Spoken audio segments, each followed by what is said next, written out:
ಮೋದ್ಯಾ ಪಿಶಾಚಿ ಅಂದ್ರೆ ಬಂದೇ ಗವಾಕ್ಷಿಲಿ ಅನ್ನೋ ಗಾದೆ ಮಾತಿದೆ. ಹಾಗಾಗಿದೆ ದೇಶದಲ್ಲಿ ಬೆಲೆ ಏರಿಕೆಯ ಪರಿಸ್ಥಿತಿ. ಪೆಟ್ರೋಲ್ ಡೀಸೆಲ್ ಬೆಲೆ ಏರಿಕೆಯಾಗಿ 2 ದಿನ ಕೂಡ ಆಗಿಲ್ಲ. ಆಗ್ಲೇ ಆಟೋ ಕಾರ್ಗಳ ಸಿಎನ್ಜಿ ದರ ದೆಹಲಿಯಲ್ಲಿ ಏರಿಕೆ ಮಾಡಿದ್ದಾರೆ.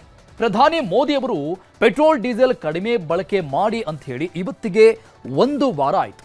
ಚಿನ್ನ ಖರೀದಿ ಪ್ರಮಾಣ 30% ರಿಂದ 40% ನೆಲಕಚ್ಚಿದೆ. ವಿದೇಶಗಳಿಂದ ಚಿನ್ನ ಆಮದು ಮಾಡಿಕೊಳ್ಳೋದನ್ನು 50% ಇಳಿಕೆಯನ್ನೂ ಮಾಡಿದ ಕೇಂದ್ರ ಸರ್ಕಾರ. ಇದರ ಜೊತೆಗೆ ನಿನ್ನೆ ಅಷ್ಟೇ ಬೆಳ್ಳಿ ಆಮದು ಪ್ರಮಾಣವನ್ನೂ ಕೂಡ ಸಂಪೂರ್ಣವಾಗಿ ಕೇಂದ್ರ ಸರ್ಕಾರ ನಿಲ್ಲಿಸಿಬಿಟ್ಟಿದೆ. ಇದರ ಮಧ್ಯೆ ಪೆಟ್ರೋಲ್ ಡೀಸೆಲ್ ಬೆಲೆಯನ್ನ 4 ರೂಪಾಯಿ ಹೆಚ್ಚಳ ಮಾಡಲಾಯಿತು. ಈಗ ನೋಡಿದ್ರೆ ಆಟೋ ಕಾರುಗಳಿಗೆ ಹಾಕುವಂತಹ ಸಿಎನ್ಜಿ ಗ್ಯಾಸ್ ದರ ಏರಿಕೆ ಆಗಿದೆ. ಸದ್ಯಕ್ಕೆ ಈ ಸಿಎನ್ಜಿ ದರ ಏರಿಕೆ ಆಗಿರೋದು ದೆಹಲಿಯಲ್ಲಿ ಮಾತ್ರ ಅನ್ನೋದು ಇಲ್ಲಿ ಗಮನಿಸಬೇಕಾದಂತಹ ಪ್ರಮುಖ ಅಂಶ. ದೆಹಲಿ ವ್ಯಾಪ್ತಿಯಲ್ಲಿ 48 ಗಂಟೆಯಲ್ಲಿ 2ನೇ ಬಾರಿ ಸಿಎನ್ಜಿ ದರ ಹೆಚ್ಚು ಮಾಡಿದ್ದಾರೆ. ಮೊನ್ನೆ ಅಷ್ಟೇ ಪ್ರತಿ ಕೆಜಿ ಸಿಎನ್ಜಿ ದರವನ್ನ 3 ರೂಪಾಯಿ ಜಾಸ್ತಿ ಮಾಡಿದ್ರು. ಈಗ ಮತ್ತೆ 1 ರೂಪಾಯಿ ಹೆಚ್ಚಳ ಮಾಡಲಾಗಿದೆ. ಆಟೋ ಚಾಲಕರು, ಕ್ಯಾಬ್ ಚಾಲಕರಂತೂ ಈ ಥರ ಬೇಕಾಬಿಟ್ಟಿ ಬೆಲೆ ಏರಿಸಿದ್ರೆ ಹೆಂಡತಿ ಮಕ್ಕಳನ್ನ ಹೇಗೆ ಸಾಕೋದು ಅಂತ ಪ್ರಶ್ನೆ ಮಾಡ್ತಾ ಇದ್ದಾರೆ. इतनी महंगाई बढ़ रही है तो क्या करेंगे आजकल ये सर। गाड़ी में कोई मेंटेनेंस कुछ कितना खर्चा भी हो रहा है कि बहुत ही ज्यादा है। कोई बच भी नहीं, दाल रोटी भी चलाना मुश्किल पड़ रहा है। सर सरकार से ये डिमांड करते हैं कि सीएनजी के रेट बढ़े हैं तो हमारे मतलब किराया भी बढ़ाया जाए। तो ऑटो किराया कुछ नहीं है, वही है मतलब कि बीवी बच्चे कैसे पालेंगे। पढ़ाई लिखाई इतनी महंगी हो रही है, प्राइवेट स्कूलों की बुकें वगैरह इतनी महंगी हो रही है, बहुत ही ज्यादा हो रही है सर। ದೆಹಲಿಯಲ್ಲಿ ಆಟೋ ಸಿಎನ್ಜಿ ದರ ಏರಿಕೆಯಾಗಿದ್ರೆ ಕರ್ನಾಟಕದಲ್ಲಿ ಗೃಹ ಬಳಕೆ ಸಿಲಿಂಡರ್ ಸಮಸ್ಯೆ ಮತ್ತೆ ಶುರುವಾಗಿದೆ. ಕೇಂದ್ರ ಸಚಿವರು ಸಮಸ್ಯೆ ಇಲ್ಲ ಅಂತ ಹೇಳ್ತಾ ಇದ್ರು, ಜನ ಸಿಲಿಂಡರ್ಗೋಸ್ಕರ ಕ್ಯೂ ನಿಂತ್ಕೊಂಡಿದ್ದಾರೆ. ಬೀದರ್ ಜನರಿಗೆ ಗೃಹ ಬಳಕೆ ಸಿಲಿಂಡರ್ ಅಭಾವ ಹೆಚ್ಚಾಗಿದೆ.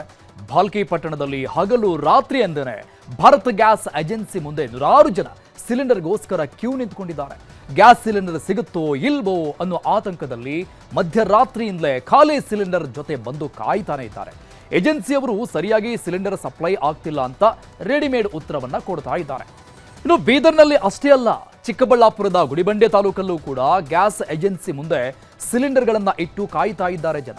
ಸಿಲಿಂಡರ್ ವಿತರಣೆಯಲ್ಲಿ ತಾರತಮ್ಯ ಮಾಡಲಾಗ್ತಾ ಇದೆ. ಬುಕ್ ಮಾಡಿದ್ರೂ ಕೂಡ ಸಿಲಿಂಡರ್ಗಳನ್ನ ಕೊಡ್ತಾ ಇಲ್ಲ, ಬೇರೆಯವರಿಗೆ ವಿತರಣೆ ಮಾಡ್ತಾ ಇದ್ದಾರೆ ಅಂತ ಸಿಟ್ಟಾಗಿದ್ದಾರೆ ಗ್ರಾಹಕರು. ಗ್ಯಾಸ್ ವಾಹನವನ್ನ ತಡೆದು ಗ್ರಾಮಸ್ಥರು ತರಾಟೆ ಕೂಡ ತೆಗೆದುಕೊಂಡಿದ್ದಾರೆ. ಇನ್ನು ಕರ್ನಾಟಕದಲ್ಲಿ ಈ ಸಿಲಿಂಡರ್ ಸಂಕಟ ಶುರುವಾಗಿದೆ. ಒಡಿಶಾದ ಭುವನೇಶ್ವರದಲ್ಲಿ ಪೆಟ್ರೋಲ್ ಡೀಸೆಲ್ ಸಮಸ್ಯೆ ಶುರುವಾಗಿದೆ. ಬಹುತೇಕ ಪೆಟ್ರೋಲ್ ಬಂಕ್ಗಳು ಕ್ಲೋಸ್ ಆಗಿಬಿಟ್ಟಿದ್ದಾವೆ. ಪೆಟ್ರೋಲ್ ಸಿಗ್ತಾ ಇರೋ ಅಲ್ಲೊಂದು ಇಲ್ಲೊಂದು ಬಂಕ್ಗಳ ಮುಂದೆ ಜನ ಕಿಲೋಮೀಟರ್ ಗಟ್ಟಲೆ ಕ್ಯೂ ನಿಂತ್ಕೊಂಡಿದ್ದಾರೆ. ಈ ದೃಶ್ಯಗಳನ್ನೆಲ್ಲ ನೋಡ್ತಾ ಇದ್ರೆ ದೇಶದಲ್ಲಿ ಪೆಟ್ರೋಲ್ ಡೀಸೆಲ್ ಅಭಾವ ಎದುರಾಗ್ತಾ ಇದೆ ಅಂತ ಪ್ರತಿಪಕ್ಷದವರು ಆರೋಪವನ್ನ ಮಾಡ್ತಾ ಇದ್ದಾರೆ. ಇನ್ನೊಂದು ಕಡೆ ಪೆಟ್ರೋಲ್ ಡೀಸೆಲ್ ಉಳಿಸೋದಕ್ಕೆ ಬಿಜೆಪಿ ನಾಯಕರು ರೈಲು, ಮೆಟ್ರೋ, ಎಲೆಕ್ಟ್ರಿಕ್ ಕಾರುಗಳ ಮೊರೆ ಹೋಗ್ತಾ ಇದ್ದಾರೆ. ಪ್ರಧಾನಿ ಮೋದಿ ಮಿತವ್ಯಯಕ್ಕೆ ಕರೆ ಹಿನ್ನೆಲೆಯಲ್ಲಿ ಕೇಂದ್ರ ಸಚಿವ ವಿ ಸೋಮಣ್ಣ ಮೆಟ್ರೋದಲ್ಲಿ ಸಂಚಾರ ಮಾಡಿದ್ದಾರೆ. ಎಂಜಿ ರಸ್ತೆಯ ಮೆಟ್ರೋ ಸ್ಟೇಷನ್ನಿಂದ ಸ್ವಾಮಿ ವಿವೇಕಾನಂದ ಸ್ಟೇಷನ್ ವರೆಗೆ ಮೆಟ್ರೋ ಪ್ರಯಾಣ ಮಾಡಿದ್ದಾರೆ. ಕೇಂದ್ರ ಸಚಿವ ವಿ ಸೋಮಣ್ಣ ಅವರಿಗೆ ಸಂಸದ ಪಿಸಿ ಮೋಹನ್ ಕೂಡ ಸಾಥ್ ಕೊಟ್ಟರು. ಈ ಸಂದರ್ಭದಲ್ಲಿ Swami Vivekananda metro ಸ್ಟೇಷನ್ನಿಂದ railway ನಿಲ್ದಾಣದವರೆಗೂ EV ಬೈಕ್ನಲ್ಲಿ ಪ್ರಯಾಣ ಮಾಡಿದ್ರು. ಇನ್ನು ವಿಜೇಂದ್ರ ಕೂಡ ಮೆಟ್ರೋದಲ್ಲಿ ಪ್ರಯಾಣ ಮಾಡಿದ್ರು. ಹಿಂದೆ ಬಿಜೆಪಿ ನಾಯಕರ ಮೆಟ್ರೋ ಸಂಚಾರ ಬರೀ ನಾಟಕ ಅಂತ ಸಚಿವ ಪ್ರಿಯಾಂಕ್ ಖರ್ಗೆ ಹೇಳಿದ್ರೆ ಬೆಲೆ ಏರಿಕೆ ಮಾಡೋದನ್ನ ಕೇಂದ್ರ ಸರ್ಕಾರ ನಿಲ್ಲಿಸಬೇಕು ಅಂದ್ರು ಸಚಿವ ಸತೀಶ್ ಜಾರಕಿಹೊಳಿ. ಸುಮ್ಮನೆ ಇದು ಸೈಕಲ್ ಹತ್ತೋದು, ಒಬ್ಬ ಮಂತ್ರಿ ಇನ್ನೊಬ್ಬ ಮಂತ್ರಿ ಬೆನ್ಗಾವಲ್ ಬಿಡೋದು, ಇನ್ನೊಬ್ಬ ಮಂತ್ರಿ ಮೆಟ್ರೋ, ಇನ್ನೊಬ್ಬರ ನಾಯಕರು ಮೆಟ್ರೋ ಹತ್ತೋದು.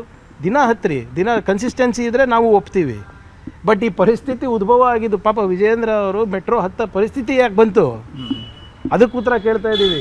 ಮೆಟ್ರೋ ತೊಗೊಂಡಿದ್ರ ಸಂತೋಷ, ದಿನ ತೊಗೊಳ್ಳಿ, BMTC ತೊಗೊಳ್ಳಿ, ಎಲ್ಲ ಬೇರೆ BJP ಎಲ್ಲ ಶಕ್ತಿ ಯೋಜನೆ ಉಪಯೋಗ ಪಡೀರಿ, ಬೇಡ ಅಂತ ಇಲ್ಲ. ಆದರೆ ಈ ಪರಿಸ್ಥಿತಿಗೆ ಬಂದಿದ್ದು ಯಾಕೆ ಅಂತ ನಾವು ಕೇಳ್ತಾ ಇರೋದು. ಕೇಂದ್ರ ಸರ್ಕಾರ ನಿಯಂತ್ರಣ ಮಾಡಬೇಕು. ಬೇರೆ ದೇಶದಲ್ಲಿ ಎಲ್ಲೂ ನಮ್ಮ ದೇಶದಲ್ಲಿ ಬಂದಿದ್ರಿ ಇದು. ಬೇರೆ ದೇಶದಲ್ಲಿ ಕೂಡ ಪೆಟ್ರೋಲ್ ಡೀಸೆಲ್ ಅಭಾವ ಇದೆ. ಆದರೆ ಇಲ್ಲಿ ಅದನ್ನು ಅನಾವಶ್ಯಕ ಗೊಂದಲ ಸೃಷ್ಟಿ ಮಾಡುವಂಥದ್ದು ಪ್ರಯತ್ನ ಆಗ್ತದೆ. ಕೇಂದ್ರ ಸರ್ಕಾರದಿಂದ ನಿಯಂತ್ರಣ ಮಾಡೋದಕ್ಕೂ ಯಥಾಸ್ಥಿತಿಗೆ ತರಲಿಕ್ಕೆ ಪ್ರಯತ್ನ ಮಾಡ್ಬೇಕ್ರಿ ಅವರು. ಇದೇನು ಹೊಸದಲ್ಲ ರೀ. ಸುಮಾರು 2-3 ದಿನ ಚುನಾವಣೆ ಮುಗಿದ ತಕ್ಷಣ ಮತ್ತೆ ಬೆಲೆ ಏರಿಸಿದ್ದನ್ನು ನಾವು ನೋಡಿದ್ವಿ ಈ ದೇಶದಲ್ಲಿ. ಸೊ ಅದು BJP ಅವರ ಒಂದು ಸ್ಟ್ರಾಟಜಿ. ಯಾವಾಗಲೂ ಚುನಾವಣೆ ಆದ ತಕ್ಷಣ ಮಾಡೇ ಮಾಡ್ತಾರೆ.